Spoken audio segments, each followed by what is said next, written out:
Welcome my dear students. तो students का यहाँ पे मैसेज आया हुआ है कि मैम हमें हिंदी मीडियम में नोट्स कराया जाए या क्लासेस प्रोवाइड करवाई जाए। तो अगर आपको इंग्लिश मीडियम में चाहिए तो आप मुझे व्हाट्सएप मैसेज कर सकते हैं या फिर आप मुझे कमेंट करके बोल सकते हो कि आपको इंग्लिश मीडियम में क्लासेस चाहिए। ओके, सो यहाँ पर हम देखते हैं यूजीसी का बहुत ही इम्पोर्टेंट टॉपिक स्टॉकहोम घोषणा। ये सेट एग्जामिनेशन, नेट एग्जामिनेशन और पीएचडी सभी के लिए इम्पोर्टेंट है। और यहाँ पर देखते हैं स्टॉकहोम घोषणा पत्र क्या है। स्टॉकहोम घोषणा पत्र स्वीडन के स्टॉकहोम में मानव पर्यावरण पर संयुक्त राष्ट्र सम्मेलन में अपनाई गई एक ऐतिहासिक घोषणा है। और इसको हस्ताक्षरित कब किया गया था? 16 जून 1972 में। लेकिन इसको अपनाया कब गया? 2001 के अंदर। और लागू कब किया गया? 2004 के अंदर। इसमें वैश्विक पर्यावरण शासन और सतत विकास के सिद्धांतों की रूपरेखा दी गई है।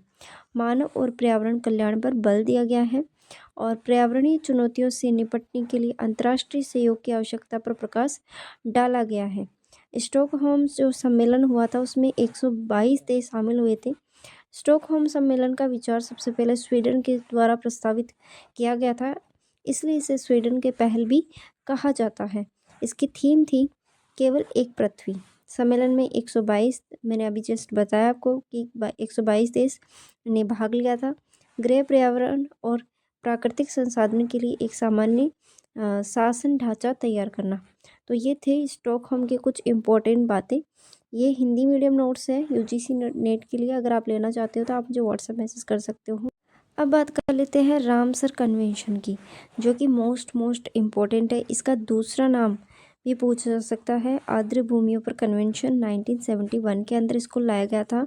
रामसर कन्वेंशन आर्द्र भूमियों के संरक्षण और सतत उपयोग के लिए अंतर्राष्ट्रीय संधि है, जो कि हस्ताक्षरित कब की गई थी? 2 फरवरी 1971 के अंदर। और लागू कब किया गया था? इसको लागू किया गया था 21 दिसंबर 1975 में। ठीक है। उद्देश्य इसका क्या है? इसका मेन ऑब्जेक्टिव है विश्व भर में आर्द्र भूमियों की हानि को रोकना तथा राष्ट्रीय कार्रवाई और अंतर्राष्ट्रीय सहयोग के माध्यम से शेष बची आर्द्र भूमियों को संरक्षित करना है। वर्तमान में 170 से अधिक देश इस सम्मेलन में भागीदार है। और क्या भारत इसका सदस्य है? तो हाँ, भारत इसका क्या है? सदस्य है। कब से सदस्य है?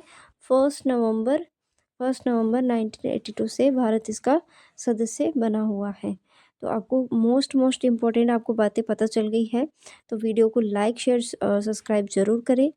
नेक्स्ट यहाँ पर देख लेते हैं क्योटो प्रोटोकॉल। मैंने लास्ट की वीडियो में करवाया था और आज मैं फिर से करवा देती हूँ क्योंकि बहुत ज़्यादा इंपॉर्टेंट टॉपिक है ये। देखो यहाँ पर साइन कब किया गया था? 11 दिसंबर 1997 के अंदर। और इफ़ेक्टिव मतलब लागू हुआ था 2005 के अंदर।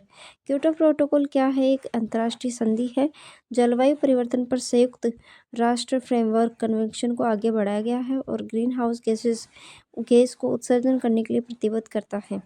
मतलब ग्रीन हाउस गैसेस को जो जितनी भी गैसेस इमिशन होती है उनको कम करना या रिड्यूस करना। ठीक है। तो क्योटो प्रोटोकॉल के अंदर मैंने कुल कितनी गैसेस बताई थी आपको कल?